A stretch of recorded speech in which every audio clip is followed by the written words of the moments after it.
Shadows of Tokyo. The Vanished Masterpiece.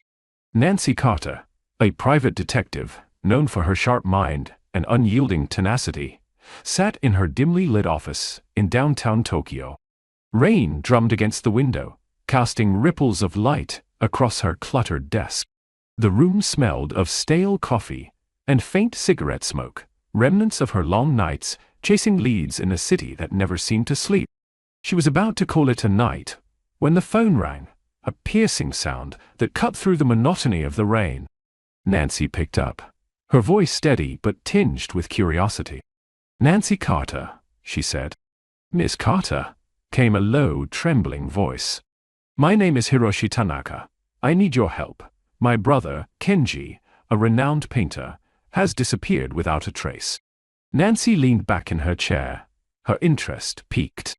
She had heard of Kenji Tanaka, a prodigy whose art captured the essence of Tokyo's vibrant yet shadowy soul. His works had sold for millions, and his mysterious persona only added to his allure. "When did he disappear?" she asked. "3 days ago," Hiroshi replied. "But it's not just him. His latest series, a collection of 6 paintings called The Soul of Shadows, is also missing." "Those paintings, they were his magnum opus. Do you suspect foul play?" Nancy pressed. There was a pause. "Yes, Kenji had enemies, people who envied his talent and resented his success. I'll pay you handsomely if you can find him and recover the paintings." Nancy agreed, her mind already racing with possibilities. Little did she know, this case would lead her deep into Tokyo's labyrinthine underbelly, where art, crime, and betrayal intertwined. The investigation began at Kenji's studio, a sprawling space tucked away in the Shinjuku district. The studio was eerily quiet, the scent of turpentine lingering in the air. Canvases lined the walls, each one a masterpiece in its own right, but the easel at the center was conspicuously empty. Nancy's trained eyes scanned the room. She noticed a smudge of red paint on the floor near the easel, leading to the back door. Following the trail, she found a torn piece of fabric, a deep indigo hue, clinging to a nail. Pocketing the fabric, she made a mental note to analyze it later. Her next stop was the gallery where Kenji's works were often displayed. The curator, a nervous man named Yuki Mori, seemed reluctant to speak. "Kenji was under a lot of pressure," Yuki admitted. "There were rumors he was involved with dangerous people. They say he owed money to the Yakuza." Nancy's eyes narrowed. The Yakuza, Tokyo's infamous crime syndicate, was a lead she couldn't ignore. She thanked Yuki and headed to her next destination. A bar in Kabukicho, rumored to be a Yakuza hangout. The bar was a smoky, dimly lit establishment, filled with shadowy figures and the hum of low conversation. Nancy walked in, her presence drawing curious glances. She approached the bartender, a burly man with a scar running down his cheek. "I'm looking for information about Kenji Tanaka," she said, sliding a hefty tip across the counter. The bartender hesitated, then leaned in. "Word is, Kenji got tangled up with a man named Ryuji Sato. He's a big shot in the Yakuza. If anyone knows what happened to your painter, it's him." Getting to Ryuji wasn't easy. Nancy spent the next 2 days tracking his movements, eventually finding him at an exclusive club in Ginza. She managed to secure a meeting by posing as an art dealer, interested in buying the Soul of Shadows. Ryuji Sato was as intimidating as she'd imagined. His piercing gaze seemed to see right through her. He sipped his whiskey and smirked. "You're not an art dealer," he said. Nancy didn't flinch. "And you're not just a patron of the arts. Where is Kenji Tanaka?" Ryuji laughed. "You're bold. I like that. But you're asking the wrong questions. Kenji's paintings are worth more than his life. Do you know what people would pay to own a piece of his soul?" Nancy's heart raced. "What do you mean?" "Kenji's paintings aren't just art," Ryuji explained. "They're a window into something darker. Whoever possesses them holds a piece of Tokyo's shadow." Before Nancy could press further, the meeting was abruptly cut short. She left the club with more questions than answers, but a renewed determination to uncover the truth. Her investigation took her to the outskirts of Tokyo, to an abandoned warehouse where she believed Kenji was being held. The air was thick with tension as she crept through the shadows, her footsteps silent. She found Kenji tied to a chair, his face pale but resolute. "Nancy Carter," he said, his voice hoarse. "You're late." "Let's get you out of here," she replied, cutting his bonds. But before they could escape, they were confronted by Ryuji and his men. "You should stayed out of this," Ryuji growled, drawing a knife. What followed was a chaotic struggle, a clash of wills and survival. Nancy fought with every ounce of her strength, her resolve unshaken.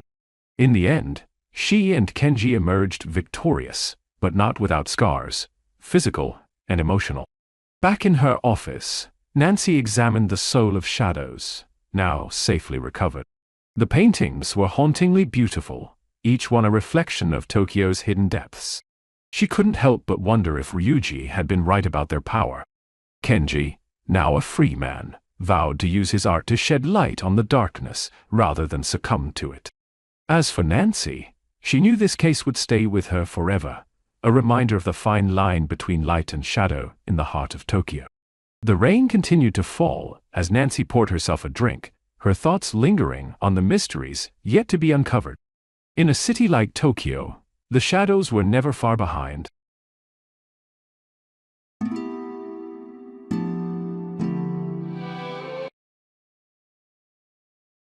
The shadow of the past. The rain fell in relentless sheets, drumming against the cobblestone streets of Ravenwood. A dim street lamp flickered on the corner, casting long, wavering shadows. Inside a modest, cluttered office, Detective Oscar Blackwood leaned back in his chair, staring at the case file that had haunted him for years. The faded photograph of a young woman stared back at him, her smile frozen in time. Beneath it, a caption read, "Clara Holloway, 1998. Oscar's fingers traced the edge of the photo. Clara had disappeared 2 decades ago, and her case had remained unsolved, buried under layers of bureaucracy and negligence. But now, an anonymous letter had brought it back to life. The letter, typed on aged paper, had only 4 words: "Find the missing piece." Oscar's phone buzzed on the desk, jolting him from his thoughts. He answered, without looking at the caller ID. "Blackwood," he said, his voice gravelly. "Detective Blackwood, it's Nancy." The voice on the other end was steady, but urgent. Nancy Caldwell was a private investigator and an old acquaintance. "I heard you're looking into the Holloway case again." "Word travels fast," Oscar replied, leaning forward. "What do you know about it?" "Not much, but I found something you might want to see. Meet me at the old train station at midnight." Before he could respond, the line went dead. Oscar glanced at his watch. It was nearly 11. He grabbed his trench coat and hat, tucking the letter into his pocket. The night was far from over. The train station was a relic of a bygone era, its grand architecture now crumbling under decades of neglect. Oscar arrived just before midnight, his footsteps echoing in the empty hall. Nancy stood near the ticket booth, her blonde hair tied back and her sharp eyes scanning the surroundings. "Oscar," she greeted him with a nod. "Over here." She handed him a file, its contents wrapped in a rubber band. Inside were photographs, old newspaper clippings, and a map of Ravenwood. "What's this?" he asked, flipping through the pages. "A lead," Nancy said. Clara wasn't the only one. 3 other women vanished around the same time, all within a 5-mile radius of the Holloway estate. Oscar studied the map, noting the marked locations. And nobody connected the dots. "It was the late 90s, Nancy replied. "Different times. But here's the kicker. I found a diary belonging to one of the victims. She mentioned a man named Elliot." Oscar's mind raced. "Elliot Holloway, Clara's older brother." Nancy nodded. "He left town shortly after Clara's disappearance. If anyone knows what happened, it's him." Tracking down Elliot Holloway wasn't easy. He had changed his name and moved to a remote cabin in the woods, far from prying eyes. When Oscar and Nancy arrived, the cabin was shrouded in fog, its windows dark. "Stay behind me," Oscar said, drawing his pistol. They knocked, but there was no answer. The door creaked open under Oscar's touch. Inside, the cabin was a chaotic mess of papers, photographs, and strange symbols scrawled on the walls. At the center of it all was Elliot, sitting in a worn armchair, his eyes hollow. "You've come to ask about Clara," he said, his voice barely above a whisper. Oscar stepped forward. "We need the truth, Elliot. What happened to her?" Elliot's hands trembled as he picked up a faded photograph of Clara. "I tried to protect her," he said. "But there are things.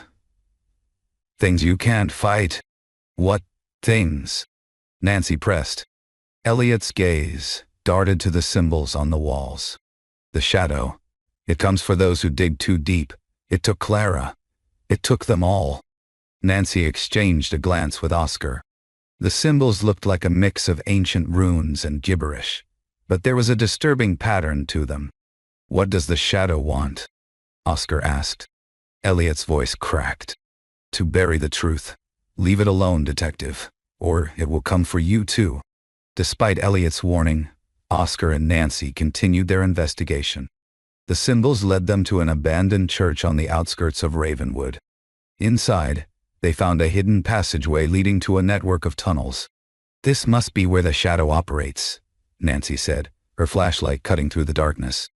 As they ventured deeper, they discovered an underground chamber filled with artifacts, jewelry, clothing, and personal items belonging to the missing women.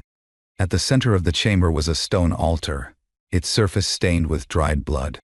"It's a ritual site," Oscar said, his voice grim. "Someone's been using this place for years." Suddenly, the air grew cold, and the flashlight flickered. A low, guttural sound echoed through the tunnels, sending chills down their spines. "We're not alone," Nancy whispered, gripping her weapon. From the shadows emerged a figure cloaked in darkness, its eyes glowing like embers. The shadow lunged at them, its movements unnaturally fast. Oscar fired his pistol, but the bullets seemed to pass through the creature. "Run!" he shouted, pulling Nancy back toward the entrance. They barely escaped the tunnels, collapsing on the ground outside. The church stood silent and foreboding behind them. Back at the office, Oscar pieced together the evidence. The shadow wasn't a creature but a manifestation of the guilt and secrets buried in Ravenwood. The town's elite had used the church for occult rituals, sacrificing women to maintain their power. "It's all connected," Nancy said, laying out the files. "Clara must have found out and tried to stop them." Oscar nodded. "And they silenced her."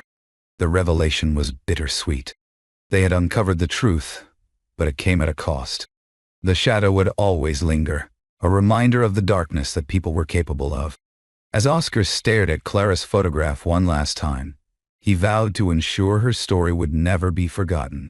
The past might cast a long shadow, but the light of truth could pierce through even the darkest corners.